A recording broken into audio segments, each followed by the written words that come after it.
Hey, what is going on, everybody? NGS back again for another video. Otakon 2015 is continuing. I've got here with me today Jeremy and Nate from LunaWolfStudios. Guys. And Geek Monster Games. Yeah, and Geek Monster Games. And we are a cooperative group. Yeah. Whoa. Yeah. Yeah. I was not expecting that. Okay. LLCs are so popular in Delaware, there's more LLCs than people. Yeah.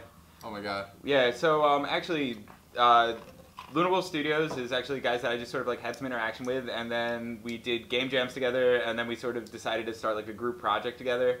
So it's definitely like in the real spirit of indies, where it's like, yeah, you are your own company, yeah, you have your own products, but every once in a while you meet up and you do something really awesome together. Awesome. And in some cases you end up in a boardroom of a fancy hotel. Yeah, things are super fancy in here. You're fired. I should probably be wearing pants. Oh. Pants are overrated. Dang. So, you guys want to talk a little bit about your history, how you guys got started in game development? Well, LunaWolfStudios, we founded in January. We used to do work for another company, me and Jeff, and then we decided we're going to make our own company with blackjack and hookers. And now we do work for that company. Full circle. My background is illustration, graphic design. I did that for a number of years, but I started programming when I was 6 just because it was like what I wanted to do. Like basic programming was like, I was like, I made a text adventure. I'd like to go back and see it because I'm sure it's horrible, but yes. Yeah, and then, you know, going through like design, stuff like that, staying programming the entire time, like moving forward to Logo, then Flash, and then stuff like that, and then eventually C++ and C#. I sort of, like, the graphic design world was interesting to me, but it wasn't, like, I wasn't getting the level of fulfillment I wanted, so I got really burned on that, went to the fun spot, American Classic Arcade Museum in Laconia, New Hampshire, and I was there when they turned on all the machines at the beginning of the day. Wow. And then I had a realization that I've been doing art and programming my entire life, where it was feasible, and I had that moment where I decided I really needed to make games, and that's where Geek Monster Games actually started with a bunch of drawings on paper I stole from behind the register that actually eventually developed into the primary game that I'm working on, Welcome to Undercog. It was sort of like getting back to what makes me happy is the whole reason Geek Monster Games exists. A lot of people nowadays, as I'm sure you guys have seen, they're kind of discontent with what they're doing, and in some cases they never realize what they want to do. Oh, yeah. Yeah, one of the main questions I get, like, as a developer, like, at conventions is, like, how did you get started? And realistically, I felt that it's what I needed to do to be happy, and I started. Like, there was nothing in between here and there. Yeah, you follow your dreams. Not everybody is meant to be a game designer or is happy doing that. I have some people who are miserable doing it. You follow your dreams, and then you see where that takes you. Yeah. I always shoot for the stars, because then you land somewhere in there. Right. And other colloquialisms. Yes, and don't let your other dreams quotes. Be dreams. Yeah. Yesterday. Yeah. Said tomorrow. Oh yeah. Wow. Is that the Shia LaBeouf thing? Yeah. I actually haven't seen that. I've only seen like animated versions of it. This just got very deep. Yeah. My whole life takes place in like mostly in cartoons. Yeah. The game development thing though, I will say that like it was a difficult jump. Like a huge transition, but it is the most difficult thing I've ever done, but it is also the most rewarding thing I've ever done, so I don't discourage anyone from doing it. Yeah, my primary game is Welcome to Undercog. It's an adventure RPG, so you have your looting and leveling and crafting mechanics in there. It has the kinetics of like a side-scroller beat-em-up. I don't like the long walk and grind mentality in a lot of RPGs, so I decided to take that side-scroller beat-em-up feel where you're always doing something, always interacting, and put it into an RPG environment. Okay. The storytelling is pretty cool. It ties into just like my interests. The first immersive media that really got me was comic books. That was the first thing I found like really, really immersive. So the storytelling and the cutscenes and the NPC interaction is all comic panels. You're actually playing a game that takes place inside a comic book. You roll out and you will see the pages turn and you will see slide animations between like the different panels. And that's how the storytelling's handled, but the story itself takes place on a distant world where the surface is uninhabitable, so you're going through caverns and it's all subterranean. I wanted to create a really, really unique world that was still very believable, like where you had all the things that people need to survive, like food, water, all of that, but in an environment that none of us would interact with on a daily basis. Yeah, but that's been my main project. The other project is Haberdashery, that game was really neat. That's the one that was the partnership with LunaWolf. It's a 360-degree infinite runner. You're on a sphere. So you have full 360 lateral movement, and you are a sheep running from a dragon, and you are picking up hats. The hats change the mechanic of the game. You will pick up a beer helmet, and your camera will sway back and forth because you are drunk. You will pick up a Viking hat, and you will be able to smash rocks. There are some other hats in there that are a little edgier, a little bit fun. The Gimp mask. The Gimp mask, yeah. And some of it's hilarious. The unicorn, which shoots a rainbow out of your butt. Yeah. Huh. Yeah, so we have a lot of them in there, but that's been a really cool thing, like, as a developer, because Undercog is very time-consuming, very involved, and Haberdashery is very fun, very light, and very mechanics for mechanics' sake, jokes for jokes' sake, and it's really refreshing to have that side project to work on, and working with LunaWolf, working very closely with Jeff Fisher, the programmer, on that game has just been, like, an awesomely rewarding and, like, refreshing experience while I'm working on a big project. Yeah. That game definitely gives new definition to I'm a man of many hats. Yes. Yeah, it is. That one's a fun one. And actually, cool thing about that game is we develop in the public eye. You play as we build. We have it up on Newgrounds right now. That's like the primary place to play it. And as we update, like we've been rolling out about 3 hats every 2 weeks. And we update it on Newgrounds, and you can play it there. And there are achievements and scoreboards and all of that stuff. So before the game's even officially out in its full form, people can play it. And we love feedback. Like any feedback you want to give us, you know, if you just want to tell me my hairstyle could use some work, I will listen. 100% transparent. Yeah. Yes. Yeah. I like that. This is a game made by us and including everyone else we've ever met. And ever will meet. So when you are developing games like this, more often than not, a lot of people, they strike a balance, whether it be telling an immersive story, balancing, you know, gameplay mechanics, and finding a nice mix in between. How do you guys do that? I think it's different for both games. Haberdashery, the artwork's there. It's cartoony, it's light, it's fun. I can do it pretty quickly, and but it's mechanics. Mechanics are crucial in that game because there's going to be 40-something of them by the time it releases. 42. Yeah, 42, because actually, it's because I love Hitchhiker's Guide. So that was the arbitrary number we decided on. All the references. Yeah, Undercog, yes, it is important to strike a balance, and yes, I should probably do that at some point. I am very, very involved in that. Like, mechanics are extremely important to me. It needs to be fun to play at all times, but it is a very, very art-heavy game. Everything is done pen and ink, and I don't correct in Photoshop. I just color in Photoshop. Like, I will color the panels, but I will not correct my line work in Photoshop because that's cheating. So the intensive method of art on that, but I mean gameplay, building out a really big, believable world. Talking about your past influences, who I guess would say inspired you guys to do what you do? In terms of games or in terms of just like anything, who are some of your biggest role models and inspirations? Role models and inspirations. I get actually a lot of inspiration in the local community. Tronstar Hartley, he actually really encouraged me to take this game development thing a lot further and a lot more seriously. He runs the MIVs at MagFest, and he had me in the Quick Play event, and that was really awesome. Yeah, he's an awesome guy. In terms of game design, oh man, the list goes on. As an artist, I really like Edmund McMillan. I think that guy is brilliant. In terms of games, actually, like, Death's Bank was really great. I like that. Well, it was kind of really great. It was mostly really great. But there's a lot of things that, like, where they needed to fill in gaps that, like, I really want to do as a designer. Illustration-wise, I really like heavy line style. Like, Bill Watterson, you know, Calvin and Hobbes was a masterpiece. That was amazing. In terms of humor, I actually really like a lot of the stuff, like a lot of like televised cartoons. I think Adventure Time does a really good job of flirting with being adult without actually being adult. Like there are jokes that are just going way over kids' heads, and they and then but like adults are going, I see what you did. Books, cartoon, all that stuff has always been really cool. Huge fan of Newgrounds, like because that's where freedom lives, like, and people do whatever they want, and it's there, take it or leave it. And so, like, early Flash games, stuff like that, there was so much stuff that just, like, I was like, oh, this is so cool.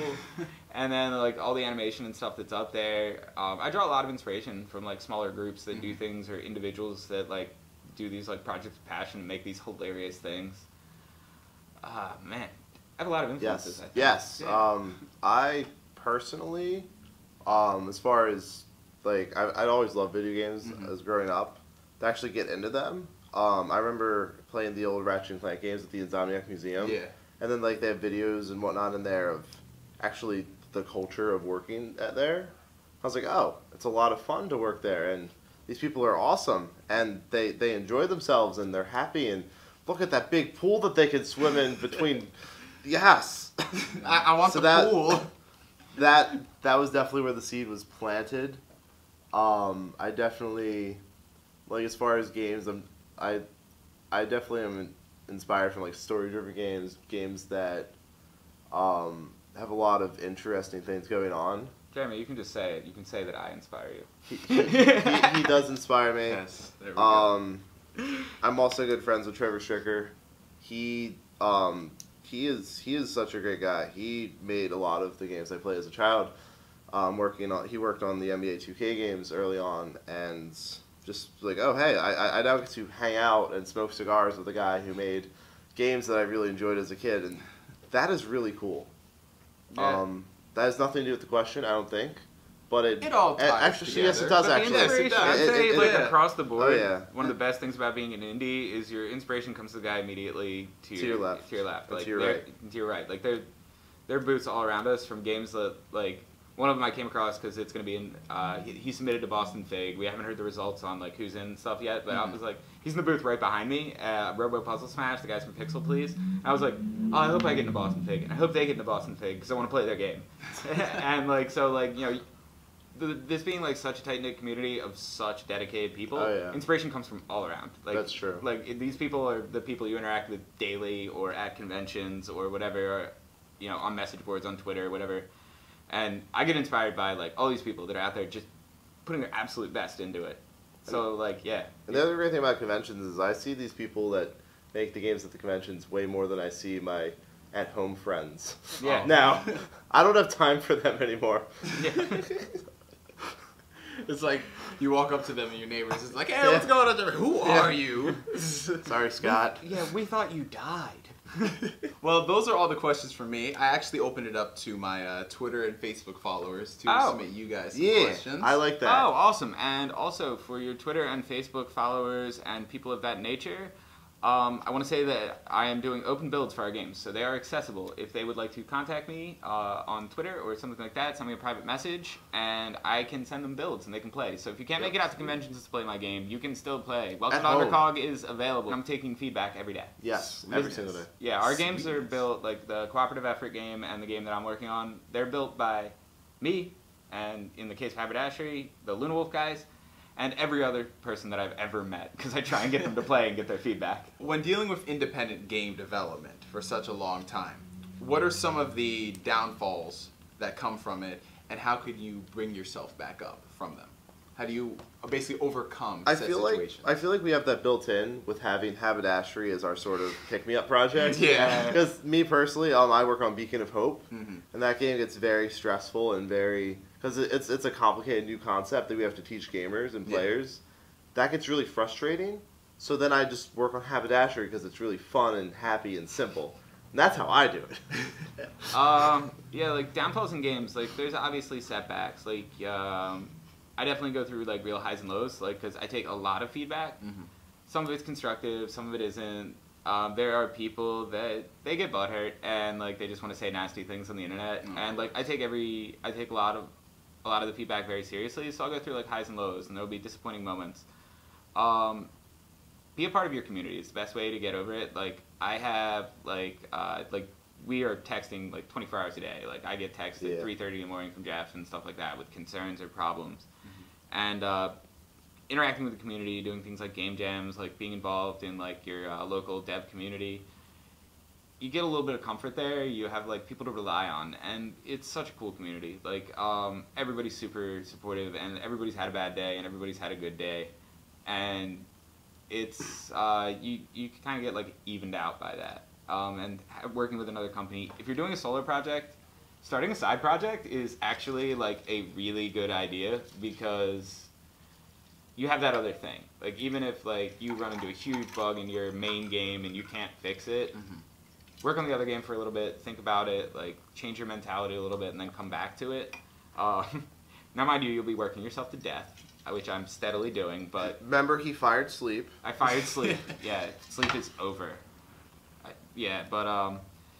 Yeah, having that side project, maybe something that doesn't necessarily have like a guaranteed release date or something like that, or something you're doing that's just, or occasionally like knocking out like a really small game and putting it up on like one of those web places like Newgrounds or Congregate. Although I recommend Newgrounds. Yeah, Newgrounds. Yeah. It's the best. Yeah. Those guys are super cool, and the community is really active and like a little bit more accessible. Like if They you are don't my get to the favorite. top of Congregate, you don't get a lot of feedback, but Or- Newgrounds, you got everything. Yeah, it's all at like- once. It was awesome. Day one, you're on the front page as a new game. Yeah. Yeah. Nice. Cool. Alrighty, so second question, and this one comes from Twitter. If you Hi, had the Twitter. chance, What's up, Twitter? so if you had the chance to work on any one video game franchise, what would it be? Ooh. Binding of Unlimited. Isaac. Binding of I Isaac. knew he was gonna say Yeah, that. dude, I love that game, and it's like dungeon crawlery, and there's a bajillion mechanics, and it pushes subject matter that not everyone's comfortable with. Like, I would totally jump on board there. They've pushed that game so far in concept. They've pushed it so far in mechanic. It is a huge game. The replay value is amazing, and they're willing to push the concept into things that might make people uncomfortable, but they're actually dealing with them not being like broadly offensive. They are dealing with like the subject matter from like, you know, the actual like religious stories that they draw their inspiration from, and they're incredibly well versed in these things. They do their homework really well, and that kind of game is really impressive to me. If I could work on anything, it would be that game. Awesome. What about you? I keep thinking about this one, and my childhood really just freaking tugs at me. Oh God, it's Spyro. Ratchet and Clank. Oh really? Hey, oh, here we go. Hey, you surprised me, man. Yeah. I thought we were gonna get Spyro'd. I would have said Spyro, but there's no way that Insomniac is getting that IP back. Yeah. So I want to be realistic, because Insomniac still has Ratchet and Clank, and will always have Ratchet and Clank. Okay. Uh, but I would let's also- not get realistic. Let's say you can bring back a franchise that I guess Oh, is dead, never come Crash back. Or Bandicoot. Crash Bandicoot. this is a Which smart I man. keep hearing rumors that they may or may not do it, that maybe Activision will sell it back to them. I would love that. I keep seeing all the fake little advertisements, and I'm like, you... Stop hurting my feelings. Yeah. Stop it, please. God, because that was a game that required skill and was interesting, and there's replayability, so you had to go back through and get all the gems, and you had to do it faster, you had to do all the boxes, you had to do it without dying. And the first one was a jerk. It didn't have saving, except for like you had to earn your save point. Yeah, player punishment. You had to do the bonus level in order to have the privilege of saving. That's awesome. And so so if you failed, you'd have to replay like 3 or 4 levels to get back to where you were. It was Player great. punishment. It was great. That's a pretty stark contrast Yes. to checkpoints every 5 seconds. Oh, Yeah, yeah. autosave just Yeah, no, constantly like, running. Missed games that were super challenging in that way. So, if you could bring back a franchise, what would it be? Bring back a franchise. Let's say it's laid dormant for a while, or a publisher just doesn't want to do anything with it, and they have it. Half-Life 3. Oh my god. Half-Life 3 confirmed. You heard it from the boardroom. Shoot, what would I bring back? What do you mean on fire? See, that's the thing. Like, all the games that I like that are gone are so far long gone. Mhm. Like, like people are evolving them because that they're like so primary mechanic. Like, the games that I want to bring back are being brought back. Like, a lot of the rehashes of Tempest are amazing. Awesome. I would like to. If I could bring back any game, I would bring it back in this fashion. I would call out game jams based on classic games. So you would be given a reference game, and then I would want to see a team of indies do it better. Oh my god, that'd be amazing. Yeah, like, okay, there are 25 teams. Here's your prompt. Rebuild Tron. Oh. Rebuild Gex. Rebuild Banjo-Kazooie. No, arcade games. Oh, arcade games. Yeah, none of those were in the Ooh. arcade. Yeah, Oh but yeah, like, no, like Pac-Man. And and there were Donkey like really weird one-off arcade games that were that had something. They had something really special, but they didn't see it through. Like or the technology was too limited at the time, or stuff like that. Right. Food Fight was a really great concept that couldn't have possibly worked at that time. Mm. I would love to see a series of game jams that are all based on classic games and see what the indies can do with it. Ooh, that yes. Like, and do it like Champions Cup style.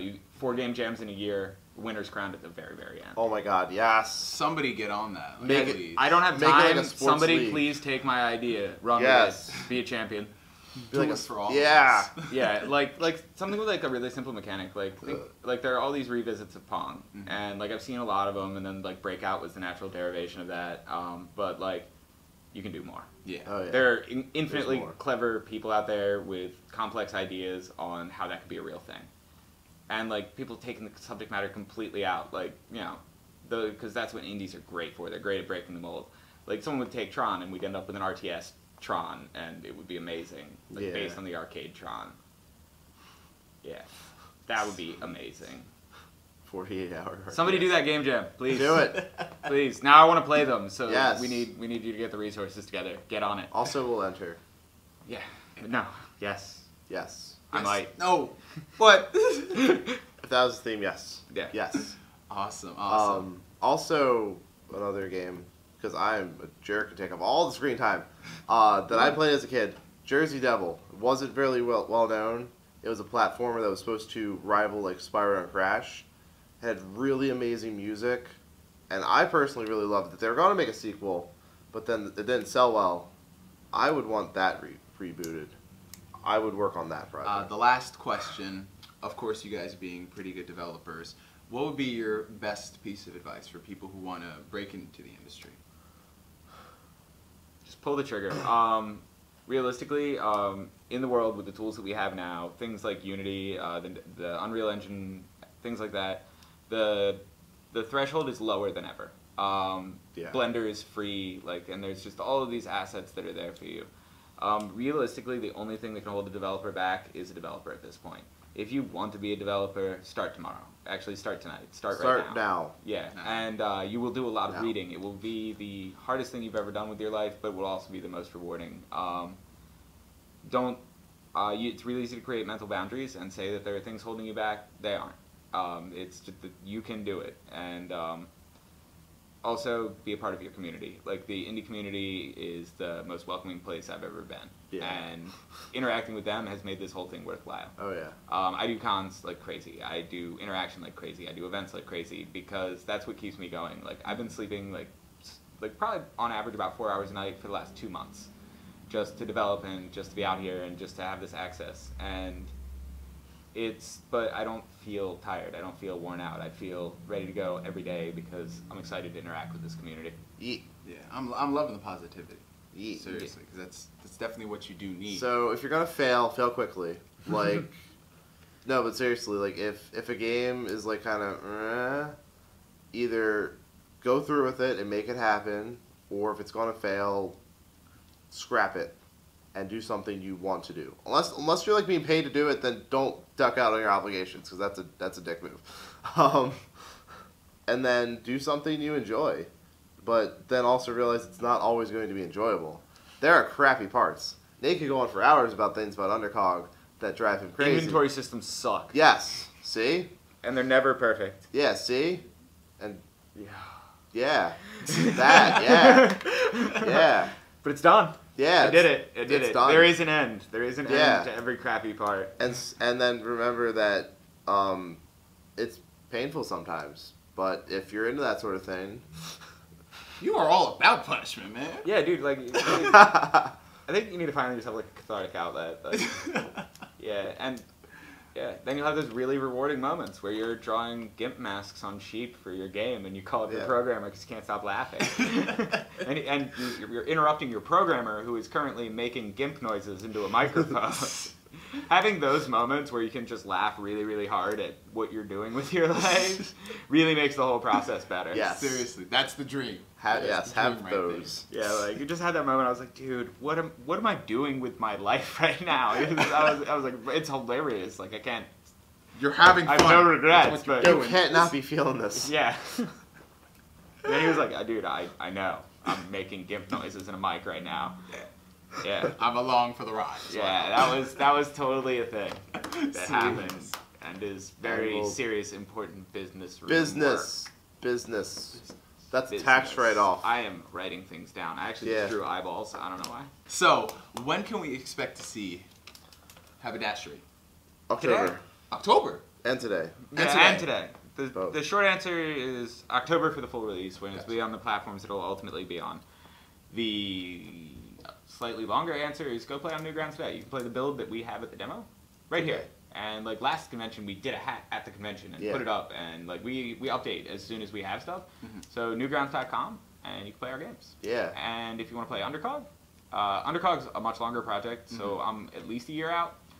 But if you want to play a demo and you can't be here at this wonderful Otakon convention, I will be at other conventions, but you can also email me. Yes. Just hit up my website, undercog.com, and I will send you a build. Yes. And I just really want feedback, so email me too. Yep. Awesome. And then Beacon of Hope, same thing. Email me. It's going to Kickstarter soon. We're trying to polish it and make it look prettier for people first. That's been a struggle. I should do that today. Oh, I yeah. have a thing for that I can do. He's amazing. He does. I'm not actually on that game, but yeah, he's I amazing. love these guys, so I will help. So yeah, that, and also our goal is to have it out ultimately by the end of the year. So when it does go to Kickstarter, you're essentially buying a Christmas, Hanukkah, Kwanzaa, Festivus for the rest of us present. Isaac Newton's birthday. Isaac Newton's birthday present. Yeah. So yes. And also, it will launch on Greenlight the same day, because that's how that works. Yep. Sweet. So where can all these lovely people stalk you on the interwebs? On the Twitter webs, which is where I'm very active, I post screenshots, all that stuff. I am. It's at Undercog Game Dev. My website is undercog.com. That's mostly Undercog stuff. The LunaWolf guys do like the interweb stuff for Haberdashery. Haberdashery has its own Twitter. Haberdashery is at Sheep and Hats. LunaWolfStudios is at LunaWolfStudios. I'm at Jeremy_Gregor because I'm a shameless whore. And filthy beast. I post crazy stuff there. I have you blocked. We're reviewing everything today. Oh yeah. Yeah, but through my website you can get the contact form and contact me for build. So you guys, thank you so much for this interview. Oh no, thank you for letting us hang out in this fancy room with you and talk about video games. Yeah. And occasionally ramble about weird stuff. Yeah. Like water and candy. Dude, I want all the candy. I'm taking this with me. This is mine. I want Just all- letting I y'all like know water. you're not getting that back. Yeah, sorry, Sheridan. Yeah, Sheridan, thank you for the water. I like the water. It All is right. insanely But cool. thank you for having us, dude. Also, we love hanging out with good people and having a few laughs and talking about video games. Sweetness. So I don't know how this is gonna work if we're gonna do like a handshake, all three of us. At the same Stage time. dive? Bah! Yeah, alright. There we go. All right. Catch you guys later. Stay Peace. classy, San Diego.